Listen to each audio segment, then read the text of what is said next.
of music.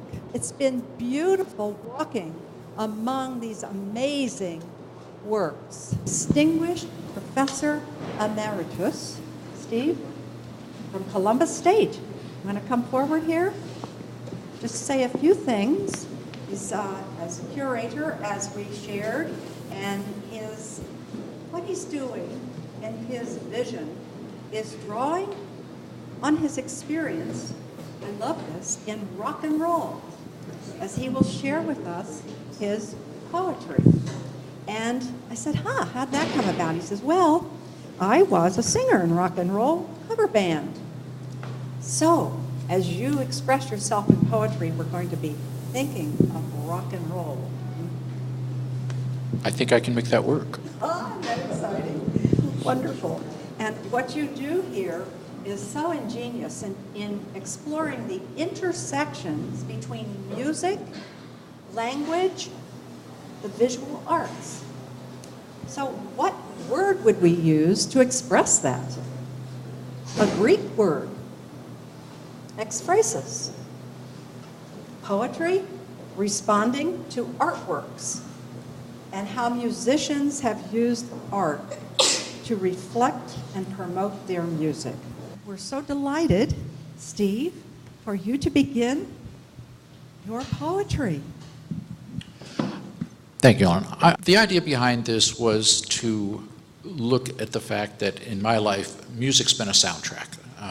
I don't know very many people who don't appreciate or identify some kind of music. I've met one or two, and I've been stunned speechless that there are such people. It's beyond me. I grew up in that period of radio when in the same hour you could listen to the Beach Boys, Chuck Berry, Ferlin Husky, Frank Sinatra. You could listen to Kuyu Sakamoto singing Sukiyaki in Japanese on American radio. No one knew what he was saying, but it was a monster hit.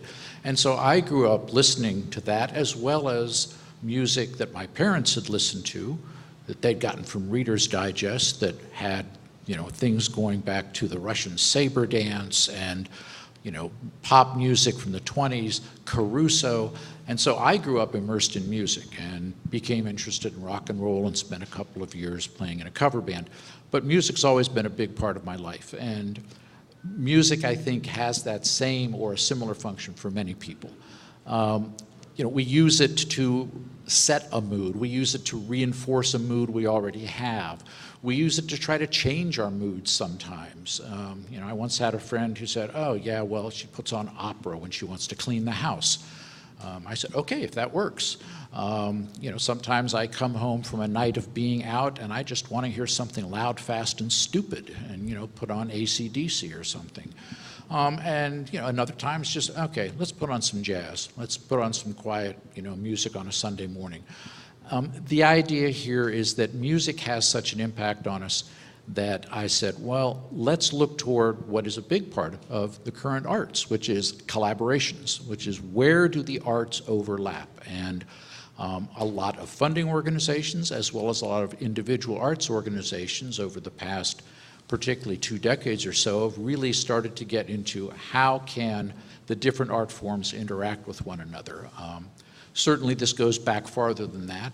In my own background, both appreciation of jazz and poetry, in the late 1950s, Kenneth Patchen, Lawrence Ferlinghetti, Kenneth Koch in San Francisco were reading poetry to jazz music. And so there have been those kind of overlaps before.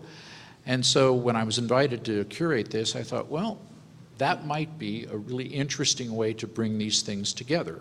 Several years ago, I was privileged to be part of another exhibition here and to invite poets to come in and write poems in response to the exhibition at that time. And we had a very successful reading out of that. And this idea of poetry that responds to, usually historically it's paintings, but more it's been now almost any kind of visual art. The idea was initially represent the piece so that if someone closed his or her eyes and the poem was read to them, you could actually visualize the poem. Now ekphrasis takes a lot of different forms. it projects onto it. It creates a narrative to go with it. It tries to represent it. It considers it in terms of just an emotional or gut response to the visual images. And so it takes a lot of different forms. And the idea here was to see how we could get visual artists to respond to music, particular songs, perhaps a particular type of music, and see what we get. And so our call for submissions went out, and I was astounded by the kind of work that came in. The nice thing was I didn't have to judge it. It got selected, and then we hung the show. But we had an incredible response from a lot of different artists, and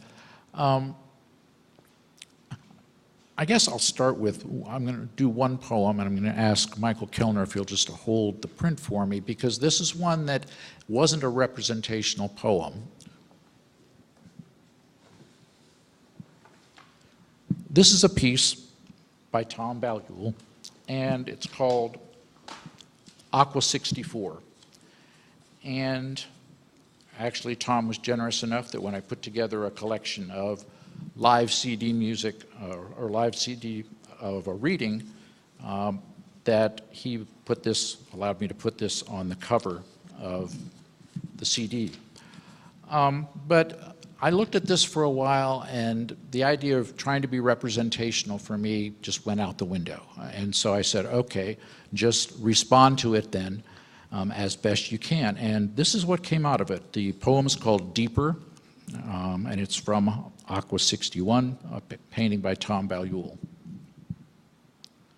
The water becomes a canvas painting itself from memory, which explains why its surface changes like notes, floating, weary trumpets in blue, in green, in layers melt into themselves without words. The deep breathing without any illusion it will ever be dry. It speaks all language.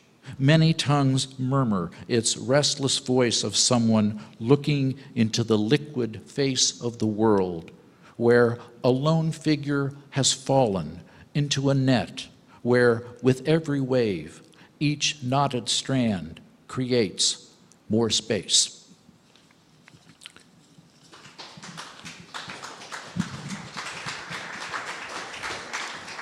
Thank you very much. And to kind of make a transition to that so that Michael and Suzanne can talk a little bit about it. Thank you, Michael. I'm going to pass this over to Michael to talk about how his first place award painting came to be. Again, this story of creation and how these things happen, I think, is an important part of art that often artists either refuse to describe or aren't invited to describe. So, Michael. Thank you. Thanks for the question, and thanks for everyone being here. I appreciate it. I usually tell people, it's a line that I stole from the artist Nam June Pak, that I'm the world's worst classical pianist. And the reason I say that is I played piano seriously for about 14 or 15 years, and then just decided I didn't like the performative aspect of it. So it puts a little bit of, when you're talking about work, it brings some of those old feelings of performance back up, so thanks for bearing with me here.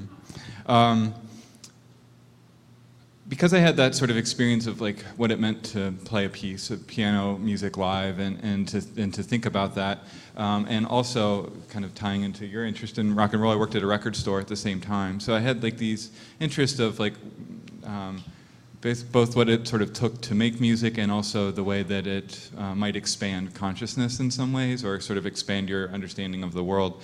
And those are two things I've continually been interested with in my work.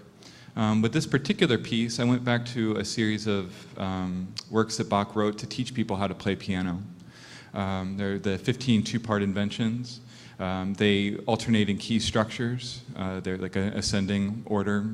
And they're meant to sort of teach a student pretty briefly how to play what Bach would consider play the piano properly. And anytime anybody says something like that, my ears perk up because I'm like, oh, that's kind of an interesting idea to play it one particular way. But But they were really difficult for me to play. For a really accomplished musician, they are not hard to play at all. But they were really challenging for me. And I carried that experience with me for a long time, and I was fortunate enough, I taught at a school in North Carolina before we moved to Columbus, to be, my office was next door to one of the college pianists. And he was getting ready to play Rhapsody in Blue for like a public performance. And I had never had the privilege of sitting next to somebody like day in and day out in practice like that. Like, it was incredible to watch somebody run 2 and 3 measures of a piece over and over again for 8 or 9 hours. Just like the dedication and focus. And that experience really stuck with me. Watching somebody, that sort of sheer repetition of the thing really stuck with me. And so those have been a couple of little themes that I feel like I've tried to pull through my work in general. So with this specific work, kind of going back to those 15 two-part inventions, I started to ask myself, like, one, I wanted to have a piece that maybe resonated with me emotionally, kind of the same way that I thought about playing a good piece of music, where like you are definitely reading it and you're experiencing the keys, but there's some sort of weird out-of-body experience that happens at the same time that I can't quite put my finger on. And at the same time, I wanted to talk about the sheer repetition that it takes to play something like that well. And I like having sort of meditative things to do in my studio space where I can just kind of go in and just kind of go, I guess, more or less, and see what happens. So I began cutting out, went through a series of processes and brainstorms and began trying to adjust the scores in different ways. And one of the ways was to cut out all the letters and individual notes that corresponded to those letters throughout the piece. So the invention E's are there all the printed E's from the score and all the E notes that were used in that score. So I've basically taken all the E's out of that particular piece. And then they're organized from the front cover out. That was the sort of organizational structure that I came up with. But I wanted to leave sort of a space at the center that you couldn't quite get to. Like there was something that would radiate out, but like you wouldn't quite be able to enter all the way. And through a series of kind of playing around and working back and forth, I worked about 9 months on this piece maybe. I was able to get like a haptic sense to it too, and to play with some of the visuals by painting on the back part of the paper so that the color will glow in some different ways. And a lot of these are just sort of the results of like studio experiments and letting my brain kind of wander as I'm working through like a very intense process. So it's interesting to kind of tie it back into your poem in a very like kind of real way about kind of finding these new threads through a thing that might have seemed familiar, or maybe you hadn't been able to speak about. Like, it's been very tricky for me to talk about like what it was like to try to perform music for a long period of time, like the emotional sort of experiences that come through that. And to try to pull that through, that thread through again in a slightly different way is definitely one of my interests with my work. So, thanks. Lord Michael is behind us.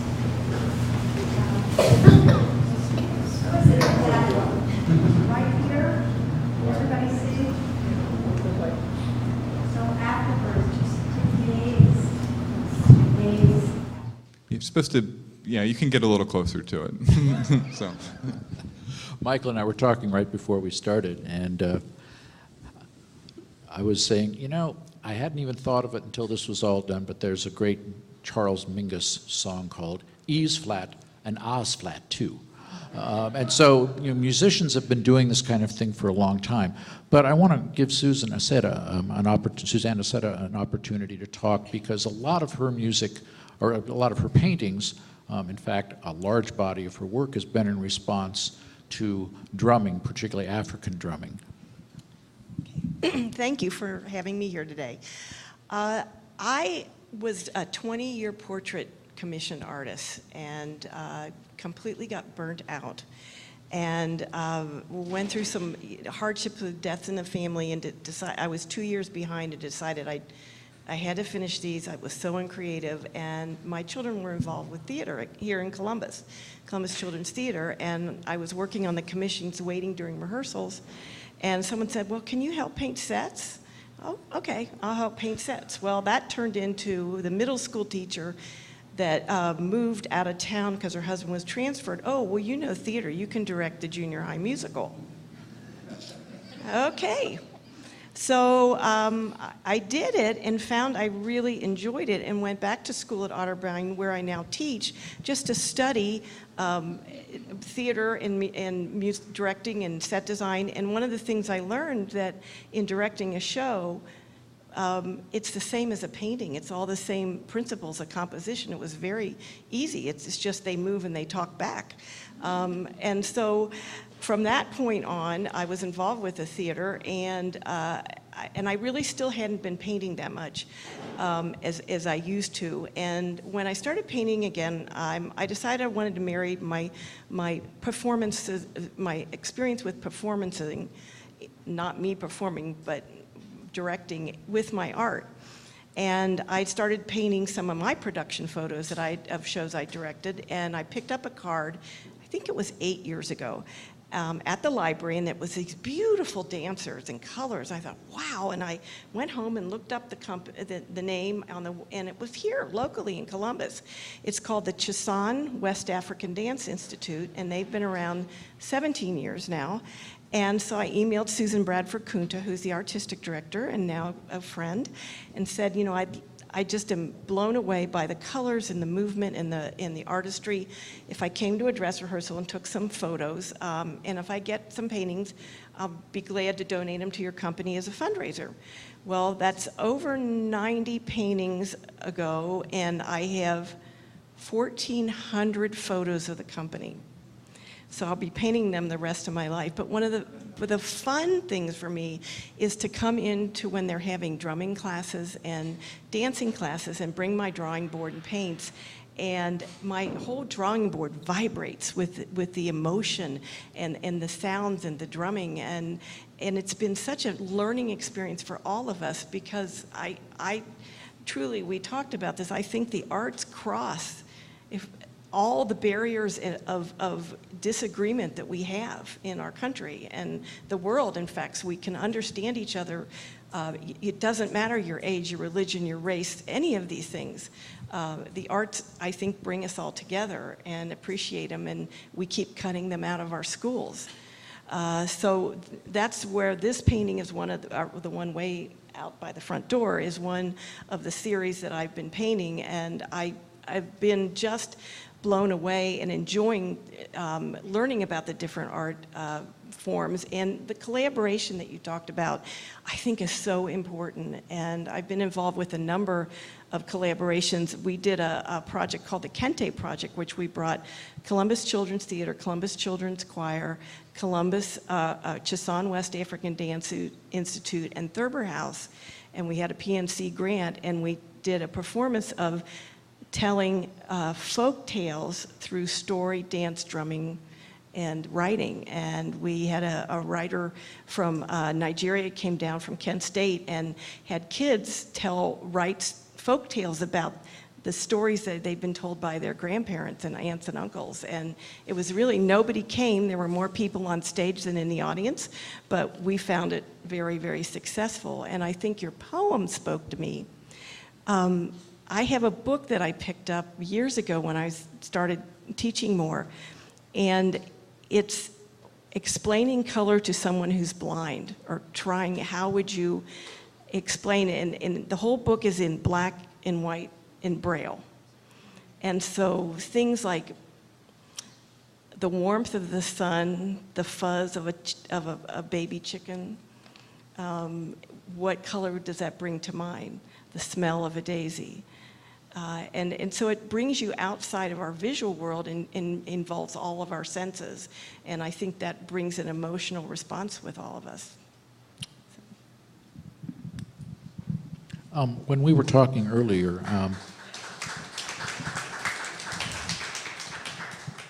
Suzanne and I talked about the difficulty of translating what most of us know through our experience of art to those people, particularly legislators, who are responsible oftentimes for making sure that the idea of culture is something that needs to be supported. And because the outcomes that art produces are not measurable in the terms that the people who think in terms of 90-degree angles and columns of figures.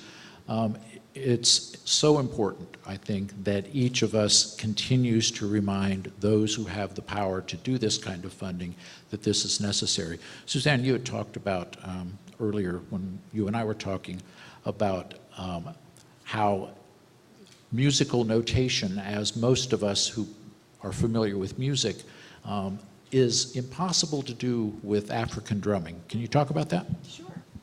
Sure. I was at a panel discussion at the King Center with some of the guest musicians that Chasan brought in, the Sing Sing brothers, who live in New York now, but they're from Senegal. And there was a professor there that grew up in Atlanta that teaches, I think, in the music department at Ohio State. This was a while ago, so I'll think of the name on the drive home. But he was saying, you know, I really love the African rhythms, and I went to a concert and tried to notate him because I thought I'd, you know, bring him to my band. And he says I couldn't do it. And one of the drummers turned to him and he said, because, and for you that know music, there's no one in African rhythms. And he looked at him funny and like questionable, and he said, because the one is here. It's in your heart. And I thought that was, you know, I mean, just the exchange of sharing that. Now, you being a rock and roll, tomorrow, I don't know if you all know that the School of Rock, the Broadway tour, is here right now. And there's a group of some of the kids that are in the show are coming over and meeting me here tomorrow to see this exhibit. And I'm really excited about it because these kids, if you haven't seen the show, these kids are 9 and 10 years old, and they're playing lead electric guitar, drums, singing, bass. They're unbelievable, and I think they would really enjoy this exhibit, and it's within walking distance. So, I've personally been working for several years, and it keeps getting pushed farther and farther back as I work on all kinds of projects on a collection of ekphrastic poems. And one of those is a piece based on a piece by photographer Stephanie Matthews, who's from Columbus. She's a fashion and portrait photographer. And this one's called Deliverance, and that's the title of the piece. Whatever space this is fills with the swoop of swallows, wraps me in red feathers that ignite my feet, transform me into a wind that carries the story of how I learned to dance past door and gate, down side streets where fragments of light swept me like my mother used to lift me spinning in smooth sweeps, a spiral staircase of rhythm and music without melody moving me now, a lightness that illuminates, amplifies these steps, their intricate tapestry that forces feet to move, beat on the ground the beat of my heart, this flight, a bolt of cloth unspooling as sky spreads its blue tent of light above me, my closed eyes focused on this moment that might be anywhere, delivering me to an updraft that carries me to where I am carried further.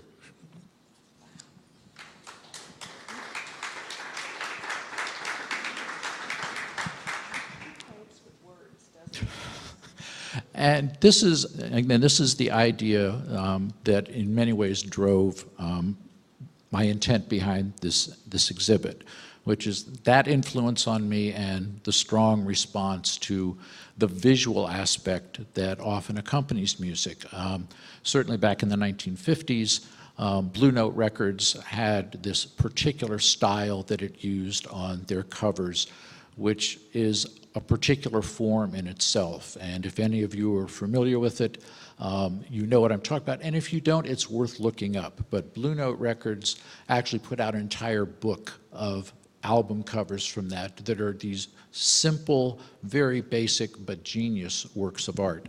There's a piece over on the side wall here that kind of mimics some of those different interesting forms that were used in the 1950s with very jagged edges and almost jigsaw puzzle forms for human beings. I grew up in that period pre-CD and pre-digital, in which when you bought a piece of music in an album, you sat and looked at the cover for hours. It was an incredible art form that, particularly in the latter part of the 1960s and early 70s, was a major way that a lot of young artists who were interested in music and who were outside of, a lot of times, formal training made their livings. These fascinating covers of mostly rock and roll albums, but a lot of them transferred over into jazz. I want to go back to Michael and have him talk a little bit about other pieces perhaps that have been part of your work in terms of music. I mean, whether it's something that you thought as just kind of background or if it was something that was actually an impetus for a work. I would say I've been really interested for many years in the composer John Cage, who his most famous work, I think a lot of people laugh at when you first hear about it. When I tell my students about it, they all laugh. 433, which is you sit for 4 minutes and 33 seconds of silence. And and it's kind of about what you notice. And I joke with them, but it is true. I have a record of that at home. And I tell them, if you crank it, you got to turn it up loud, but you can actually hear it raining outside the studio the day that it was recorded. And so we kind of talk about the things that you can sort of are obvious or intentional there, and sometimes the things that aren't so obvious and intentional there. So Cage has always been really interesting to me, just when thinking about my work. One of the quotes that I liked a lot from Cage was that postcards ruin the landscape. And he talked about just like the idea of capturing a very small sort of, like you grab a postcard from a place for like a memory of that place, but it's in anybody who here has been or had an experience, like gone to a show or been at a poetry reading, or like if you go back and try to tell somebody about it, you find the gap in between the language that you're trying to use to talk about that thing and the actual experience. And I feel like my work, I try to shoot a lot for that gap, like that sort of space for me where it's like the words get stuck in my throat, or I feel like I'm so excited about something and I'm trying to express that excitement to somebody and they're like, yeah, totally, I get it. And I'm like, no, you don't get it. Like, this is amazing. So I think there's like that sort of space for me is always a really interesting space. And so a lot of the times with the work, it ties back to music a lot. There's like this feeling that I get, like, and I remember it from working in the record store and from playing from time to time too, about like trying to explain how great something is to somebody. And it's only in those few sort of rare moments where you feel like you have like a connection, where it's like, okay, this enthusiasm is finally like sort of transmitting. And so that's a feeling that I can sort of articulate kind of around it, but I can't quite get it there either. And I feel like with a lot of the artwork that I make that deals with, I do stuff that deals with sound as well, that I'm trying to shoot for that kind of same feeling, where it's like that like pregnant pause, or that sort of silent moment where it gets a little awkward. You wait for somebody to speak, like those like little areas where there's just like that kind of gap between what we try to speak and try to articulate with like spoken language or written language, but only something maybe like poetry really gets at it, where like just the run at it, like maybe good fiction from time to time, like something like that. But often I find that gap, like it's just different from being kind of in a physical relationship with a piece of art or with somebody else too. I mean, so I think those are the spaces where I try to work in and try to play in, and I don't think I'm always successful for that reason too. But I keep trying to make work, kind of keep trying to go back to that well, and to find that idea and to refine that idea down a little bit more each time that I go back. But when you were talking about trying to explain things in terms of other things, I found myself, going through that catalog in my brain of, useless information that is mostly my memory of rock music lyrics. And Love and Spoonful, back in the 1960s, had a song, Do You Believe in Magic, which has the line, it's like trying to tell a stranger about rock and roll. And that's very much, I think, what this exhibit was trying to do, which was look for those places where the visual and the oral and the language-based elements of art run parallel, intersect, merge, diverge, and the result surprised me. It went far beyond anything I would have been able to imagine. We have works here that are more or less representational in some ways of music. There are pieces that are abstractions of music and interpretations of a particular kind of piece. There are others that try to show some aspect of how music is produced or how people experience music. And that was the intent for me behind this, was to try to figure out, well, where can these different art forms come together?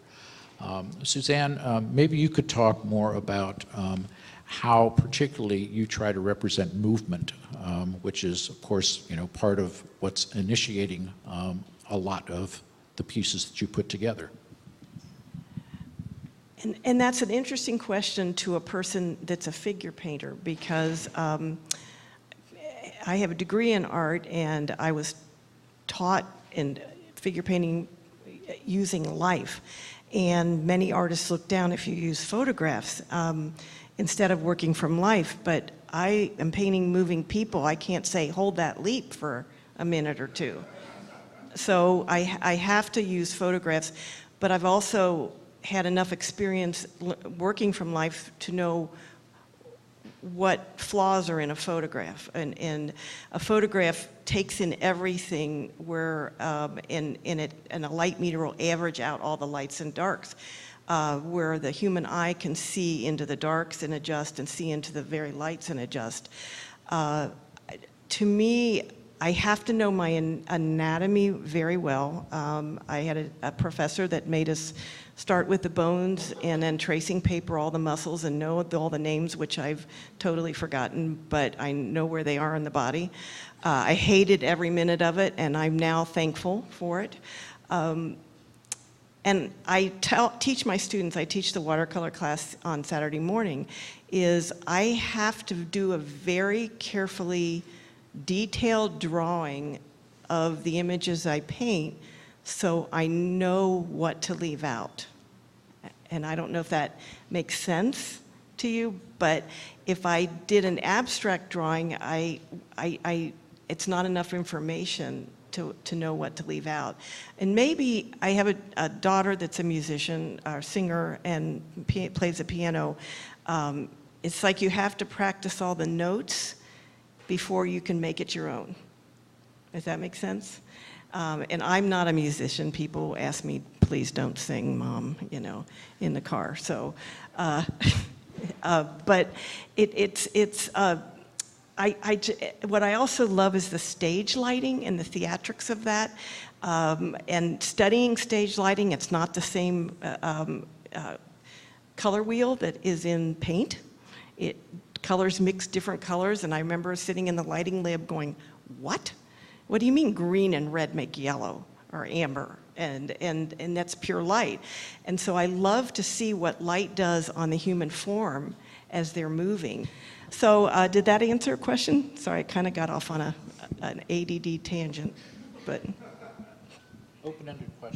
Open-ended questions are good ones, so they just let you run with it. And that brought to mind when you said about what to leave out. The poet Marvin Bell wrote a series of little aphorisms about poetry, and he once wrote, prose is prose because of what it includes. Poetry is poetry because of what it leaves out. And so that idea of knowing what not to put there is important. And as I looked at this and as I thought more about it, I realized that in thinking about, and again, this has been the oral and the visual and the language elements of things, that the same basic principles apply to all of them. There's subject, which is what are you going to make it about? There's composition. How do you structure it? if it's a musical piece, what form's that going to take?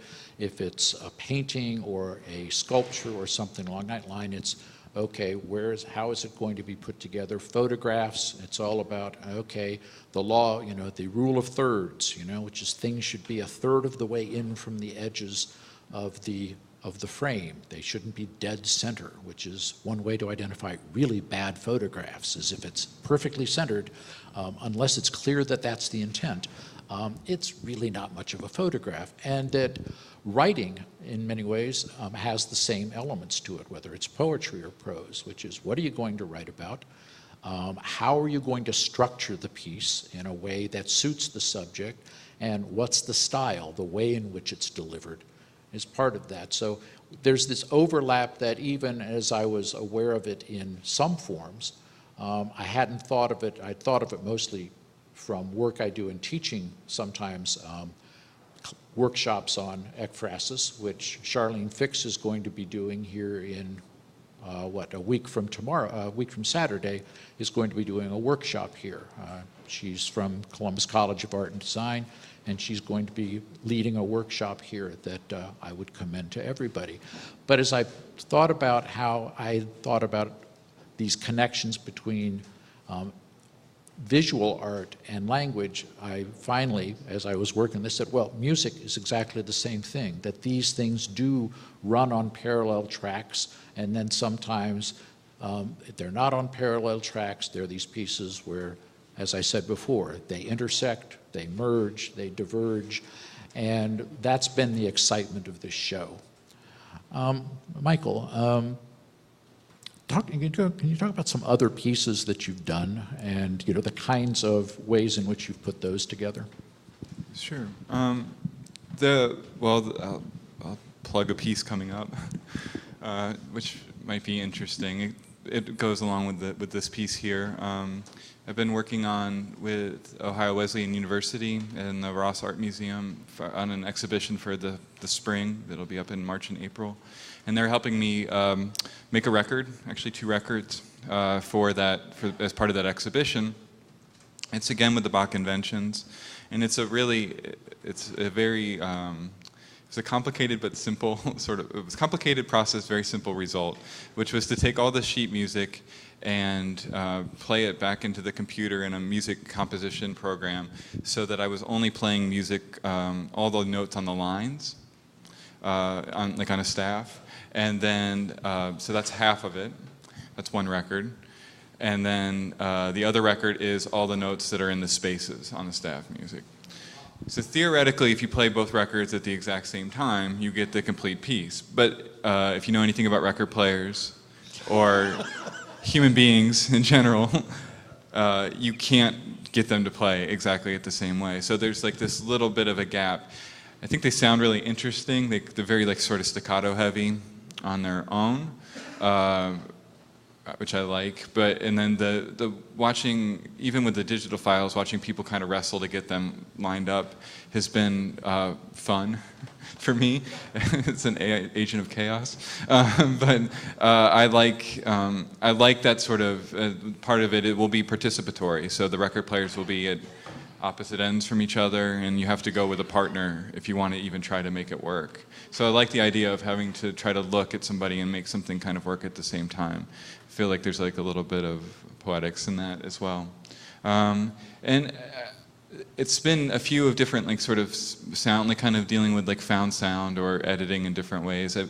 That piece grew out of, just to mention one more, an audio track that I captured off of the radio. I really like baseball a lot. It's my favorite sport.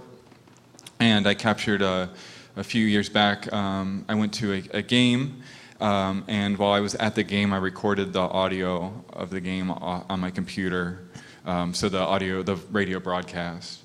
And I didn't know what I would do with it, but actually at the game I went with 2 old friends, and we got into a really it was a heavy discussion. My neighbor, my friend's old neighbor had taken his own life recently, and we were trying to figure out, it was the 3 of us sitting there in the middle of a baseball game. If anybody would have eavesdropped on us, it would have been this really heavy conversation. And I was trying to think about that. That experience really stuck with me, and trying to think about, like, we ended up spending the whole time talking about absence. You know, like what does it mean to just have that person gone? You know, and so suddenly, and these. I mean, I think these are universal sort of things that people think about, but maybe don't always talk about. Or maybe they shouldn't talk about in front of big groups of people like this, but too late. So I went home, and I had this audio, and I carried it around for maybe a year, and I would listen to it time to time, just listen back to the game call. And so what I started doing is I edited out all the description of the game. So it was just the crowd sound. And it runs about, when you take all the sound out of it, it runs about 25 minutes. And it's just, you hear, the Reds won that day, which was great. And so you hear these explosions of like all the crowd cheering at different spots, but you hear like the quiet murmuring in the background. Sometimes you hear the announcers, like sort of off mic, you know, like, and the food vendors and all, I mean, like you hear all this sort of ancillary stuff. And I like to imagine that somewhere off in the distance you have this like really sort of poignant conversation about like, what does this all mean, you know, kind of wrapped up in that too. And so, again, it's in the gap and kind of in the absence of things that, like, that's what I'm trying to search for. That's wonderful. Michael, how about engaging? I can see the expressions on people's faces. And Steve and Suzanne, do you notice? Let's bring some of these discussion thoughts that are in the sound of silence in them, but wanting to come forward. Let's, and I have the microphone here, so reflect on what your faces are reflecting. That piece is, I mean, it's just like, you talked about how art and the interpretation of art. Can you do that again for a second? The interpretation of the art kind of gives this kind of silent awe. Well, it was my first response when I looked at it. How did you do it? I mean, it's so perfect, and all those little tiny E's. Can you talk about the process? Well, thank you. It's a nice compliment. I sat with the score and a rubber mat in my studio and an X-Acto blade, and I just cut systematically everything out and kept all the little cutouts organized.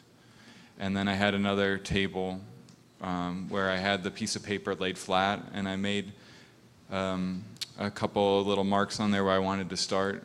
And then it was like, it's toothpicks and like archival glue was the start of it. It was just like, just dabbing something, like moving it over, setting it, taking a step back, and then just again and again. And then I got it to a place where it was all glued on and flat, and I had an open studio, and people came through, and they were like, wow, this is great.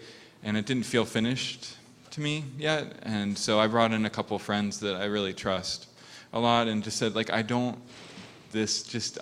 I know people have responded nicely to it, but it doesn't feel right yet. And so they just listened to me bounce some different ideas off of them. And then I used none of those ideas. And I ended up just going back through and just saying I wanted to get some tactility back into it. And so I was like, all right, well, it took me forever to get to that point, but I was like, oh, let's just see what happens. And so I cut 3 sides of the note off, just like so one of the sides would still be anchored on the staff, and just folded it up, and then took a step back, and I was like, oh, that's something. And then I did it the rest of the way, and I sat with that for about a month, and then I folded them all back down and painted the back, and then folded them all back up, and then was like, okay, I think this is it. So does that help at all? Okay. It kind of reminds me of like the symphony, where you'd be sitting and then the orchestra and everybody's around, so it had that feel too. You probably did not intend that. I don't know. Once they're out, they're out, and I like hearing other people's responses to the work, and that's lovely, so thank you. And just as a quick follow-up, how did you select the color blue for the edging? Minor detail, but I'm fascinated. So Newton has a color theory wheel that, like Newton, the sort of Roy G. Biv kind of common sort of color wheel, where he was doing a lot of experiments, and he's got books written on it. Like, he was trying to line up comparisons between sound waves and like the music, the the sort of eight key scale and the color wheel. And so it comes from that. Steve, you and I were talking about the work of Amory Kessler. I called Amory and thought, well, I waited a day for him to get back to me, and guess what? He called me back from Spain. And he just happens to be hanging out in Catalonia, and he is doing a wonderful time as a residence artist. And I asked Steve, who knew about this amazing musical, artistic piece of Amory. You want to tell us, Steve, what you know about this piece? And there is another here as you get a chance to gaze at the art as you leave this program. Met by Suzanne as you come in the door, and enveloped by Michael in his painting here. So Steve, tell us about Amory. I had a conversation with Amory at the opening, and he has two sculptures here that were selected. One is basically a pane of glass with wire attached to it on a set of rockers that basically is meant to be moved a little bit and plucked, which is farther back in here. And one that is even more interactive is the one up front here, which is an old a backboard that emergency medical technicians used to use before they decided you didn't have to make these things out of wood and weigh half a ton before you put a person on them. These were used to carry people to ambulances, and what Amory did was he got this and put in pieces of wire that are essentially replicate African thumb pianos that are meant to be held in the hand and plunked by your thumbs to play musical tones. And his idea for this is that a person lies on the backboard and other people play the pieces, and you get musical tones, but also the body itself reacts to the vibrations of the musical tones. And so he took this concept of music and art, and as was really exciting for me, pushed it far beyond what I would have expected. We have another piece here in which the artist has her paintings on the wall, and you can look through an iPod holding it up in front of you so you can see both the screen and the painting. And she took pictures of the painting as it evolved, and so you see the painting coming into being on the iPad screen as it's in front of you. Yet another artist made a painting and then put nails through the painting that attach to electrodes that go into a, basically it's like Apple GarageBand or something like that, so that when you put your two fingers on two of the nails together and you get a musical note, you put another two fingers on that same and you get a chord and can actually create music movement and tonal qualities like an organ. So what happened here went really far beyond anything I would have expected. I'm really gratified that all the artists responded in the way they did. Certainly appreciate the judges who put things together, and all of you for coming. I know we're coming up close to the end of our time, and so two things before. I do want to read one more poem dedicated to a musician, but as Michael was talking, I found myself thinking, oh yes, back in the late 1960s when LSD was part of the culture and really just, really getting to the point where it was no longer illegal, let's put it that way, that it was legal for quite a while, and then government found out that it was something that actually altered your consciousness in ways, and they said, well, we better control that. But I did other reading later on that determined that that sense that people reported under the influence that they were part of everything, that they were part of the universe, is actually replicated in deep meditation in the prefrontal cortex.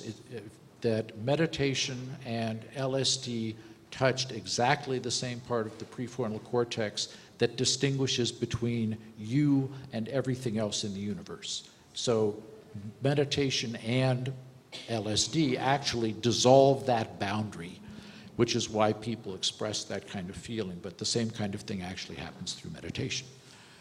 I know we're going to wrap up. I know Ellen will have some things to say, but I do want to read one poem, especially because it came out of both experience of music, but also of a particular musician.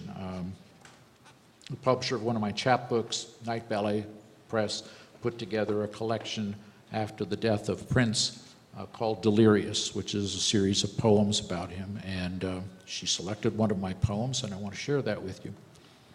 And because it does try to pull in some of these different aspects that we've all been discussing up here today. In praise of Prince Rogers Nelson.